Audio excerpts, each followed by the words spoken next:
In 2018, No Going Back was arguably the song of the summer.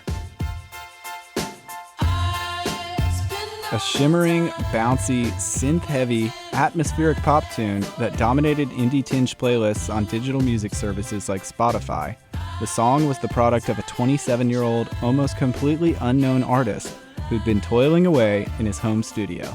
Instead of traveling around playing shows, I could just kind of travel around the internet sharing my music. He goes by Yuno, and that home studio, it was a bedroom in the Arlington neighborhood of Jacksonville.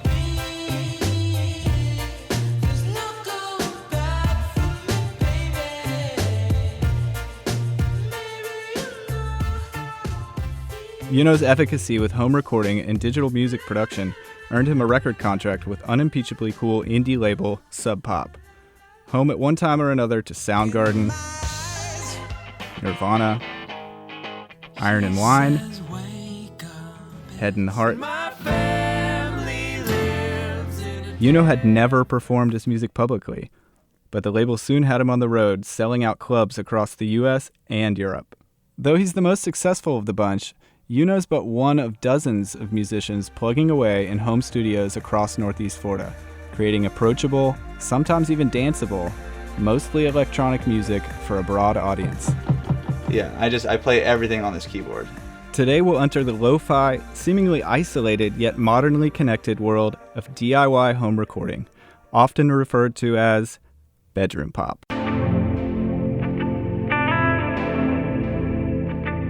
This is the Voidcast from Void Magazine and WJCT Public Media, where we cut through the digital noise and subvert the algorithms, taking you on a locals-only journey through the history and contemporary vibrancy of music from Northeast Florida. I'm your host, Matt Shaw, Editor-in-Chief of Northeast Florida Culture and Lifestyle magazine, Void.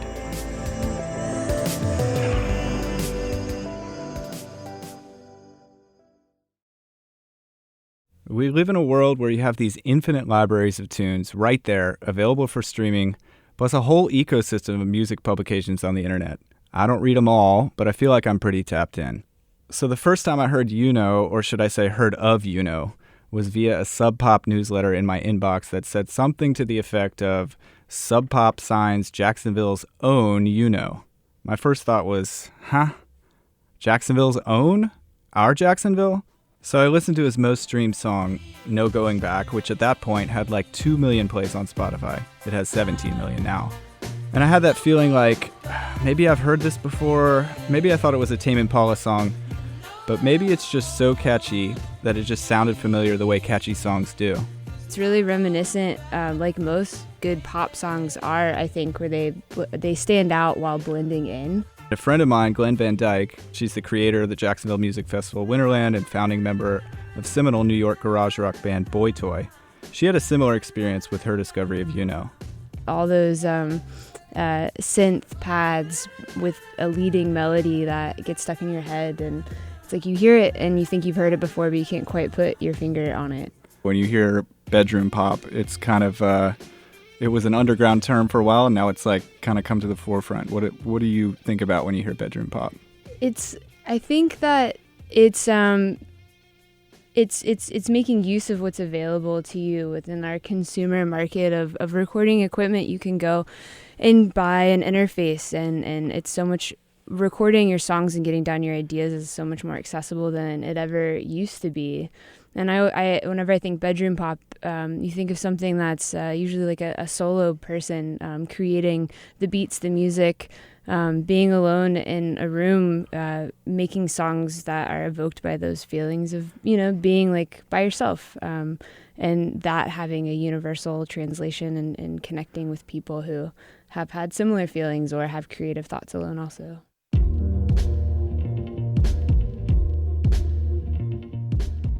Yuno doesn't have a traditional musical background. He grew up skateboarding and says he got turned onto a variety of genres, underground hip-hop, punk, reggae, from watching skate videos.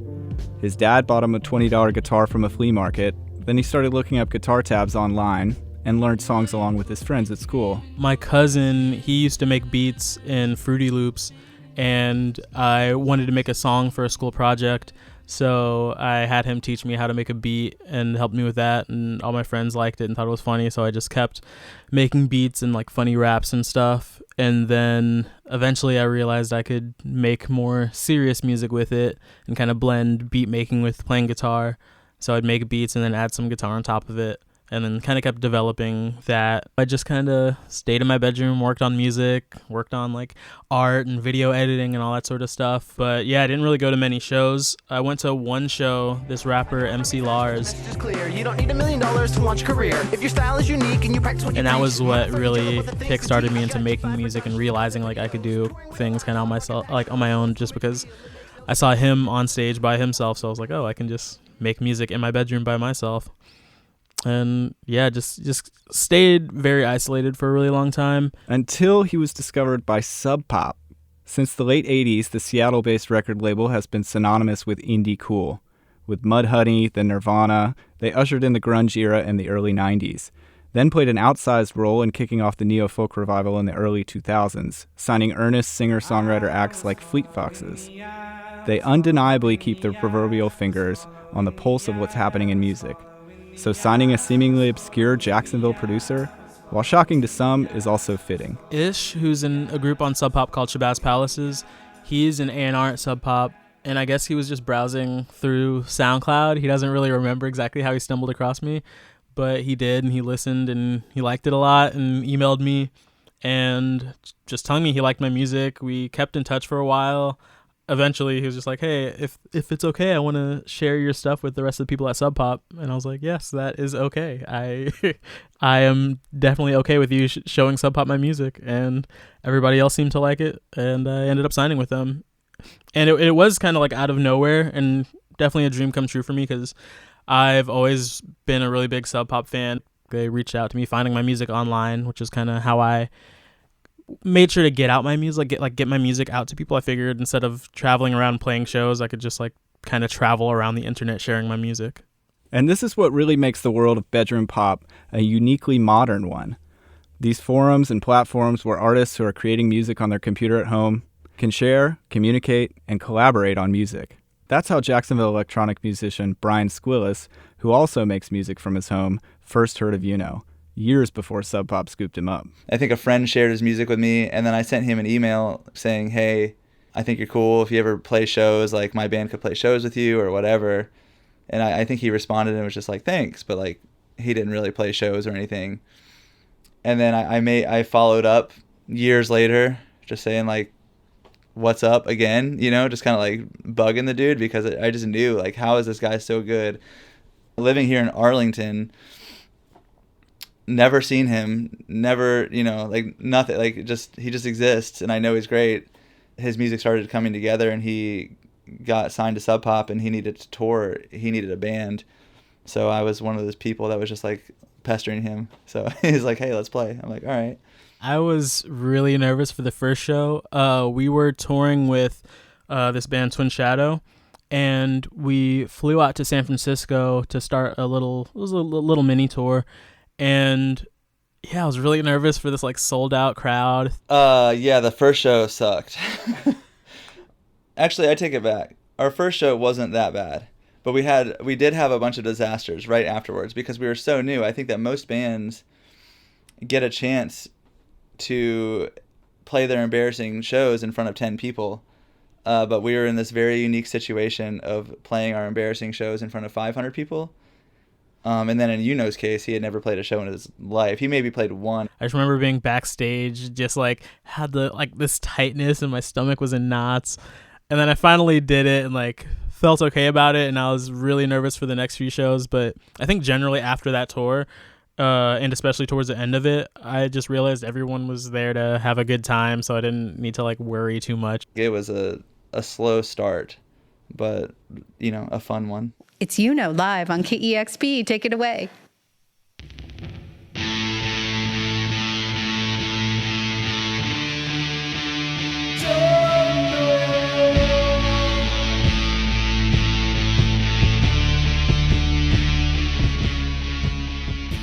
Squillis was uniquely suited for the task.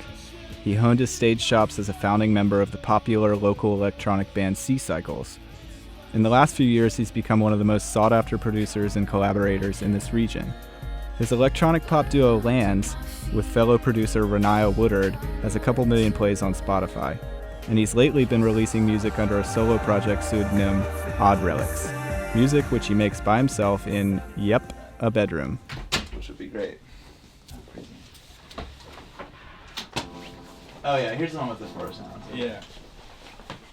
So, this is the master bedroom of a pretty standard house in Murray Hill. It's not huge, but it is bigger than the other bedrooms. And recording equipment wise, it's really basic. It's fairly modest. It feels warm. It's got these chintzy maroon tapestries on the wall, an oriental rug of a similar palette, and a smattering of bear figurines that give it a kind of Pacific Northwest log cabin feel. The trappings of a musician's space are evident. A couple guitars, some sound paneling, a piano. But if you're picturing Phil Spector's Gold Star Studios, you're lost. Squillis's wall of sound is a desktop monitor and a couple speakers. I really just like soft lights, and I like dark red, and I like patterns. I just like things to feel cozy. But my studio has been an evolution. Like, it started in like the breakfast nook area of a house I had, and then was in a living room, and it's been in my bedroom before. So, but wherever it is, just these certain things follow it around, like my little bear statues, they kind of go everywhere with me. It's just an easy way to make something feel at home, like it's my place, you know. How many hours a day do you spend in this room? It depends on the day, but I would say between 2 and 6 hours a day. Within the digital ether of the internet, there are entire networks of musicians like Squillis, sharing sounds or samples cribbed from all manner of sources: vintage musical equipment, old records, even nature. On Reddit, there's a community called We Are the Music Makers, and people will post found sounds. Like, so this guy went out into the woods and with a field recorder and just got a bunch of samples of kind of sounds in the woods, and then put it out for free for people to use. And so if you just hear what it sounds like with nothing, I can add a little delay to it, or I can kind of manipulate the EQ. Let's see. I can make patterns like that. It definitely sounds like drums when you listen to it, but it's not necessarily like, oh, that's a bunch of tree branches, but it is.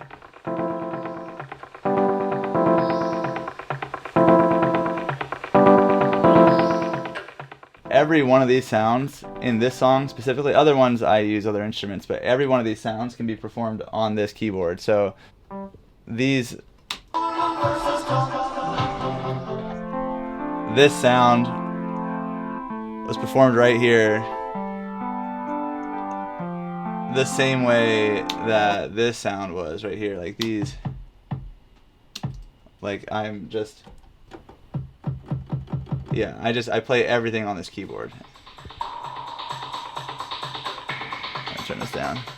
Borders are insignificant to anyone who's watching us from above in a floating temple. All my feelings I went to Mexico last year, and when we were in the cenotes, like this big, it's like Ginny Springs but like in a cave, and I was really inspired by the way just water drops sounded, and it sounded like phenomenal. So obviously these are not recordings from that, but that's just my like interpretation of what that might be like if I could make it that way. black holes are banging on the universe. The universe is coming down. Black holes are banging on the universe. You know, once an idea is sparked, just to be able to come in and dive into a project, it must feel freeing, because I know you've played in bands before where it's more collaborative. Can you just talk about working on music this way? It's so easy to come in here and work on something that I'll have moments, like even yesterday, I didn't have a lot of time, and I was watching a TV show, and I was like, I'm not going to work on music this morning. I'm just going to watch this TV show. And something about the song in the TV show just got me really stoked, and I was like, maybe I should just work on music right now. And I just came right back here, and I worked on something for let's say 15 minutes and just let it go. And what I ended up with was just like a chord progression and a series of synth textures I created.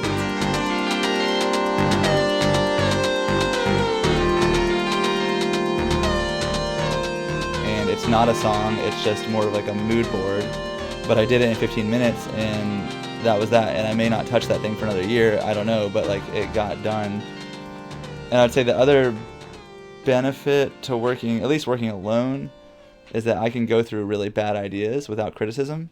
I think that's a big deal because I think that when you're in a group setting, unless you're really comfortable with your bandmates, you're going to be hesitant to throw out ideas that are a little more extreme or something that, you know, might not instantly be palatable because you might think someone else is just going to naysay that idea right away, which happens all the time in bands. Obviously, the flip side of that is that when sometimes that's helpful because somebody might stop you from going down a 3-hour rabbit hole of crap. But I felt more recently it's been really cool just to be weird and not worry if it sounds good. I wanted to ask you how you feel or what your relationship to the term bedroom pop is. How do you feel about that term? I love that term. I don't apply it to myself though because I think bedroom pop usually implies a little bit of an R&B feel. Like it's almost always just like, you know, a pretty standard R&B chord progression on maybe like an electric piano or electric guitar with chorus on it, and then, you know, it's just like produced at home and sounds very lo-fi on purpose. But a lot of my favorite artists right now are that. Like Still Woozy is one of my top ones right now.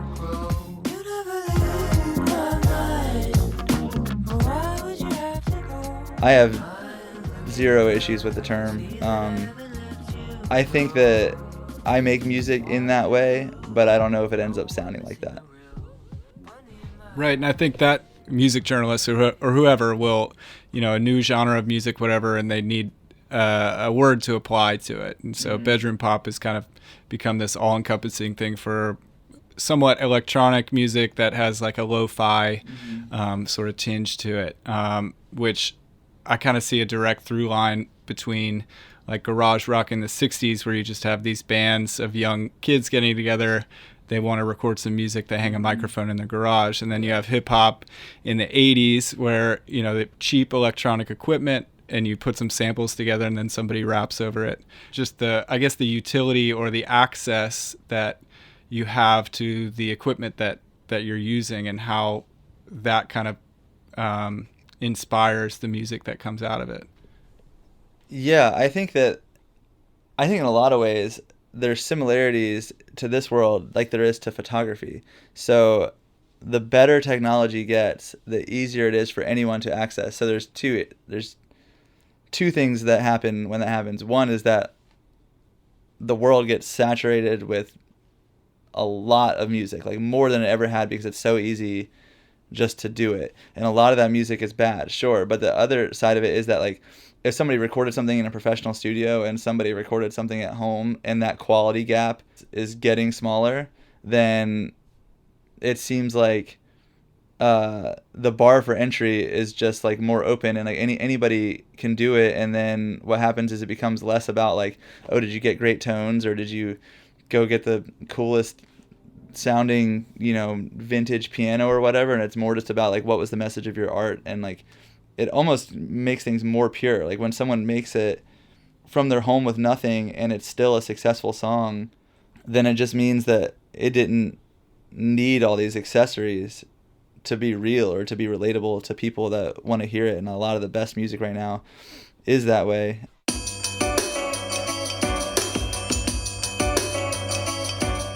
I feel like I fit in. You know, again. I feel like it's a very broad term, so maybe not everyone would feel like they fit into it, but it's just like, it's music I make in my bedroom, so it's literally bedroom music, and I think I make pop music, so I'd say it's bedroom pop. Like that makes sense. It's still my bedroom. I'm working on music in my bedroom like right now, pretty much. I just stopped.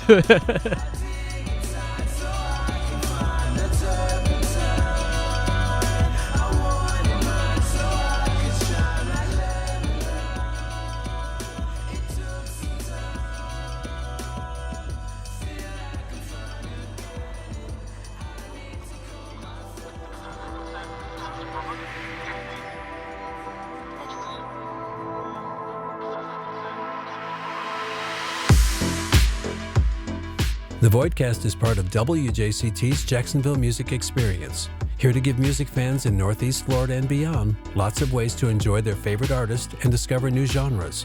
On the air, online, on demand, and in person. It's 3 streaming music stations, TV and online performances, and the WJCT Soundstage series. Check it out now at wjct.org/jacksmusic.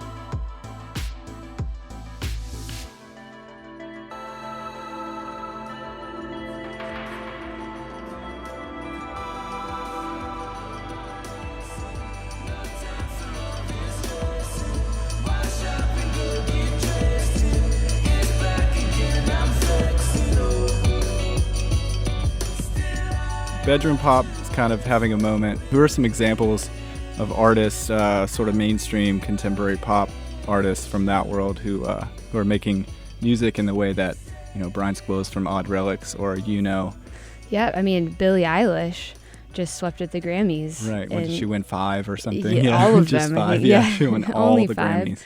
Grammys.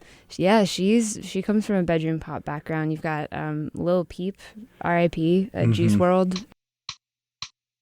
There's this artist called Clairo, which I just heard about when doing some research. Bedroom pop. She signed to Father-Daughter.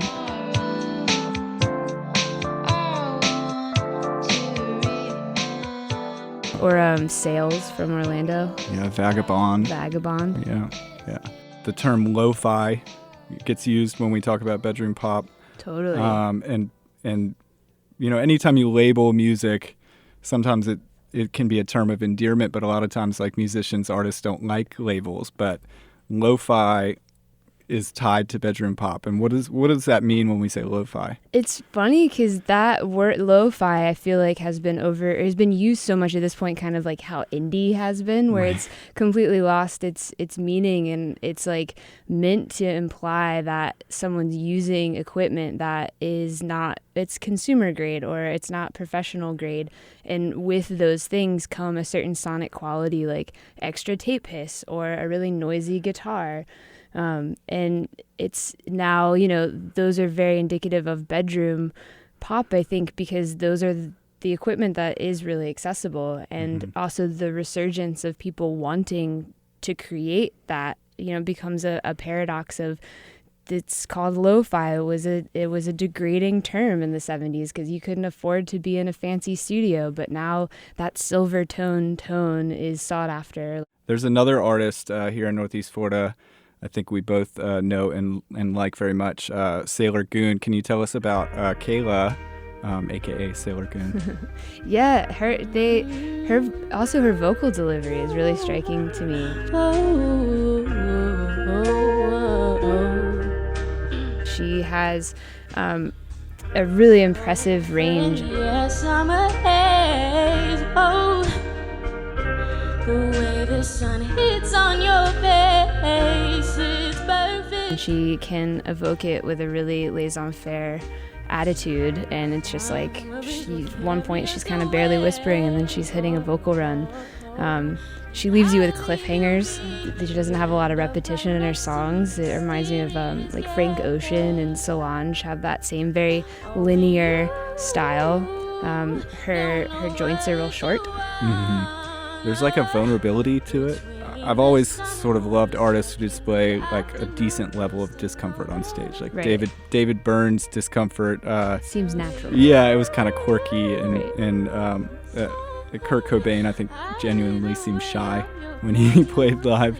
I think, in my mind, that makes artists seem more approachable, like they're just you or I up there.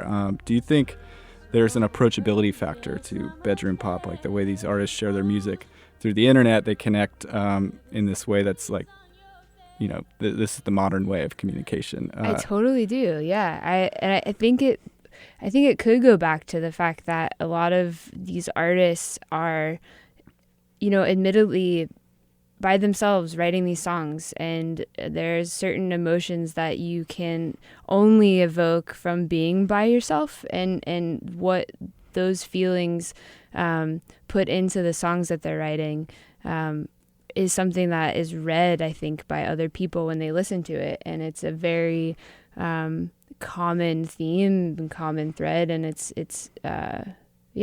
easy to like see yourself or identify feelings that you felt in, you know, someone else's moment of alone time. It's a very personal, it seems like the songs are very personal or stem from a personal place. This is the Voidcast from Void Magazine and WJCT Public Media. I'm the editor of Void Magazine, Matt Shaw. This episode was produced by Lindsay Kilbride and recorded at the studios of WJCT. You can check out an episode-inspired playlist at wjct.org/voidcast. Special thanks to Lands for letting us use their song Metanoia for the theme of this episode.